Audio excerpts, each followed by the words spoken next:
کہا ہمارے فیصلے اور ہیں، آسمان والے رب کے فیصلے اور ہیں۔ آسمان والا رب ایمان والوں کو بڑا پسند فرماتا ہے۔ فرمایا تیرے رب کو تیری توبہ پسند آئی، تیرے رب کو تیرا ایمان اتنا پسند آیا کہ آسمان والے رب نے ان مجاہدین کی شکست کو جیت میں بدل دیا۔ اللہ تبارک و تعالیٰ نے تمہیں فتح یابی سے نوازا ہے، مبارک ہو تم کو۔ اللہ فرماتے ہیں اگر من آمن باللہ، ایمان اگر تمہارے مضبوط ہیں اللہ پر اور آخرت کے دن پر، تو پھر یاد رکھو نیک اعمال ساتھ تمہارے ہیں۔ نیک اعمال کی مثالیں بھی صحابہ کی مثالیں میرے عزیز بھائیوں عظیم مثالیں ہیں۔ وہ لوگ جن کو دنیا میں چلتے پھرتے جنت کی خوشخبریاں دے دی گئی۔ نبی علیہ السلام نے فرمایا سعد فی الجنہ، عبد الرحمن فی الجنہ، عمر فی الجنہ، ابو بکر فی الجنہ، علی فی الجنہ، عثمان فی الجنہ، طلحہ فی الجنہ، سعید فی الجنہ، سعد۔ نبی علیہ السلام کی وہ صحابی جنت کے سرٹیفکیٹ لینے کے بعد راتوں کی تنہائیوں میں گر گڑا کے رب سے رو کے معافیاں مانگتے، پوچھنے والا پوچھتا، کہنے والا کہتا اللہ کے بندے کیا ہوا؟ عمر آپ اونچی اونچی آواز میں روتے ہو، قرآن پڑھتے ہو کیوں؟ فرمایا عمر اگر اپنی پچھلی زندگی میں نظر دوڑائے نا تو بڑی اسلام کی مخالفتیں کی ہیں، مجھے ڈر ہے مجھے رب اپنی عدالت میں کھڑا نہ کر دے، میں اللہ کے سامنے کیا جواب دوں گا؟ عثمان کو روتے دیکھتے، عثمان کیوں روتے ہو؟ عثمان کہتے اللہم انی اعوذ بک من عذاب القبر، مجھے عذاب قبر سے بڑا ڈر لگتا ہے، چھوٹی سی اندھیر کوٹھری ہوگی، میں اکیلا کیا کروں گا؟ یہ وہ صحابہ کا ایمان ہے۔ اللہ ہم سے اس ایمان کا مطالبہ کرتے ہیں۔ اگر تمہارا یہ ایمان ہو گیا نا، آسمان والا رب کہتا ہے لا خوف علیہم ولا هم یحزنون، پھر تمہارے اوپر نہ کسی بات کا غم ہوگا، نہ تمہیں کسی بات کا ڈر ہوگا، پھر آسمان والے رب کی طرف سے رحمتوں کا نزول ہوگا۔ یاد رکھو میرے بھائی اپنے ایمان کو مضبوط کیسے کریں؟ آئیے دوسری آیت آپ کے سامنے رکھتا ہوں۔ ایمان کو مضبوط کیسے کرنا ہے، ایمان کیسے لانا ہے؟ آپ اللہ کا قرآن پڑھ لیں، آپ اللہ کی قرآن کی تفسیر پڑھ اور سن لیں، آپ کو پتہ چل جائے گا رب کا مطالبہ کیا ہے، میری زندگی کے لیل و نہار کیسے گزر رہے ہیں۔ میرا ایمان کچھ اور کہتا ہے، میرے رب کا مطالبہ کچھ اور ہے۔ اللہ فرماتے ہیں فَمَنِ اتَّبَعَ هُدَايَ فَلَا خَوْفٌ عَلَيْهِمْ وَلَا هُمْ يَحْزَنُونَ۔ دوسری بات یاد رکھیں، اللہ نے فرمایا پیارے نبی صلی اللہ علیہ وسلم آپ ان کو بتا دیں فَمَنِ اتَّبَعَ هُدَايَ، جو میرے راستے پر چلے گا، میرے ٹریک پر چلے گا، پیارے نبی صلی اللہ علیہ وسلم آپ بتا دیں یہ آپ کی اتباع کریں گے، جب آپ کی پیروی کریں گے، آپ کی اتباع کریں گے، لا خوف علیہم ولا هم یحزنون، پھر ان پر آسمان والا رب خوف بھی اٹھا لے گا، ان کے دلوں سے ان کے ذہنوں سے پریشانیوں اور غموں کے پہاڑ بھی توڑ دے گا۔ کس وجہ سے؟ کیا کرنے سے؟ فَمَنِ اتَّبَعَ هُدَايَ، تم میری اتباع کر لو، آسمان والا رب تمہیں خوف اور غم سے بچا لے گا۔ یہ اللہ کا وعدہ ہے۔ اتباع کیا ہے؟ میں اور آپ کیا اتباع کرتے ہیں؟ آج کلاس میں مجھے بچوں نے پوچھا کہ سر یہ ہم نے سنا ہے کہ یہ اہل حدیث جو ہوتے ہیں جن کو بھابی کہتے ہیں، میں کہا جی بالکل، کہتے ہیں کہ وہ سنا ہے کہ نماز کے بعد دعا نہیں مانگتے۔ میں نے کہا اب آپ نے سوال کیا، میرا جواب سنیں، نماز فرض کے بعد دعا نہیں مانگتے، دعا مانگنے اور نہ مانگنے کا نفع اور نقصان میں آپ کو بتاتا ہوں۔ مولوی صاحب نے نماز پڑھائی، السلام علیکم ورحمۃ اللہ، السلام علیکم ورحمۃ اللہ، خاموش ہو کے بیٹھ گیا، نہ مقتدی کو پتا نہ امام کو پتا محمد رسول اللہ صلی اللہ علیہ وسلم کیا کہتے ہیں۔ بخاری شریف کی حدیث ہے، عبداللہ بن عباس رضی اللہ تعالیٰ عنہ فرماتے ہیں کنا نعرف، ہمیں پتا چلتا تھا رسول اللہ صلی اللہ علیہ وسلم کے اونچی آواز میں اللہ اکبر کہنے سے، آپ صلی اللہ علیہ وسلم پھرتے اونچی آواز میں اللہ اکبر کہتے، جب اونچی آواز میں اللہ اکبر کہتے صحابہ کہتے ہیں پچھلی صفوں والے صحابہ کہتے ہیں ہمیں پتا چلتا اللہ کے رسول نے سلام پھیر دیا ہے۔ یہ اونچی آواز میں اللہ اکبر، یہاں سے میں نے تو اتباع ہی چھوڑ دیا رسول اللہ صلی اللہ علیہ وسلم کی، میں نے طریقہ اپنا اپنا لیا ہے۔ جناب سلام پھیرنے کے بعد مولوی بھی چپ ہے، پیچھے عوام بھی چپ ہے، اس کے بعد 2 منٹ بھی نہیں، 1 آدھا منٹ انتظار کیا، مولوی نے بھی ہاتھ اٹھائے، جناب پیچھے مقتدی نے بھی ہاتھ اٹھائے، مولوی نے پتہ نہیں کیا مانگا، بیچارہ مقتدی بھی سارا ہلاتا رہا، اپنی بات اپنی دکان کاروبار بزنس کے بارے میں سوچتا رہا، اس نے بھی منہ میں ہاتھ پھیرا، اس نے بھی پھیرا، اس نے بھی سنتے پڑھی چلا گیا، وہ بھی چلا گیا۔ یہ جو اذکار محمد رسول اللہ صلی اللہ علیہ وسلم نے ہمیں بتائے ہیں یہ سارے فوت ہو گئے۔ مجھے بتاؤ اتباع تو ہماری نماز میں ہے، باقی کاموں میں اتباع کیسے؟ اب سن طریقہ رسول اللہ صلی اللہ علیہ وسلم کا، ہم تو بڑی بڑی پیروی کی بات نہیں کرتے، یہ تو 5 وقت کا نمازی ہے نا، 5 وقت کی نماز میں محمد رسول اللہ صلی اللہ علیہ وسلم کی پیروی اور اتباع کر، کہ اللہ اکبر۔ میں نے سوچا اللہ اکبر کہنے کا کیا فائدہ تھا؟ اللہ اکبر کیوں کہا؟ نماز پڑھنے سے انسان بڑا نہیں ہو جاتا، یاد رکھے، پھر بھی کہتا ہے اللہ اکبر، نماز تیری پڑھی ہے، بڑا تو ہی ہے، میں نماز پڑھنے سے کوئی بڑا نہیں ہو گیا، میں تو چھوٹے کا چھوٹا ہی ہوں، اللہ اکبر، یا اللہ تو ہی سب سے بڑا ہے۔ بعد میں نے پڑھا نا کہ رسول اللہ صلی اللہ علیہ وسلم کیا پڑھتے؟ استغفر اللہ استغفر اللہ استغفر اللہ، 3 بار استغفار کا کیا یہاں پر کیا تک بنتا ہے؟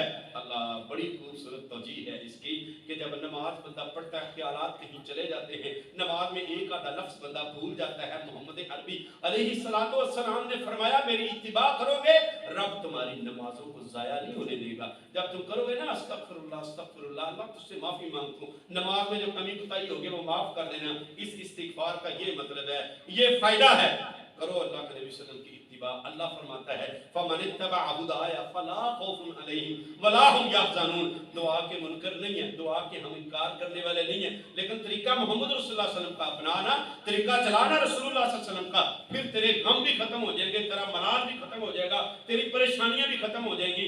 پھر محمد رسول اللہ صلی اللہ علیہ وسلم کیا پڑھتے؟ رب اعنی علی ذکرک و شکرک و حسن عبادتک، اللہم انت السلام و منک السلام، تبارک یا ذا الجلال والاکرام، لا الہ الا اللہ وحدہ لا شریک لہ، لہ الملک و لہ الحمد وہو علی کل شیء قدیر، اللہم لا مانع لما اعطیت ولا معطی لما منعت ولا ينفع ذا الجد منک الجد، لا الہ الا اللہ وحدہ لا شریک لہ، لہ الملک و لہ الحمد وہو علی کل شیء قدیر، لا حول ولا قوت الا باللہ۔ یہ سارے اذکار پڑھو۔ میں نے کہا بچوں یہ آپ مولوی صاحب کو آج جا کر بتائیں کہ مولانا جو رسول اللہ صلی اللہ علیہ وسلم نے ہمیں طریقہ بتایا نا نماز کے بعد، پہلے وہ اختیار کر لیں، بعد میں دعا مانگنی ہے تو مانگ لیں، نہ مانگے تو کوئی حرج نہیں۔ کیوں؟ محمد رسول اللہ صلی اللہ علیہ وسلم نے صحابہ کو فرض نمازوں کے بعد ہاتھ اٹھا کے نماز کے بعد ہاتھ اٹھا کے دعا نہ منگوائی ہے، نہ مانگنے کا حکم دیا ہے۔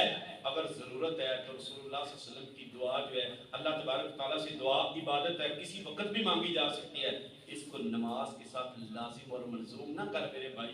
اگر تو اس کو لازم کرے گا نا، فرض اور واجب کرے گا، تو رسول اللہ کا طریقہ چھوڑ دے گا۔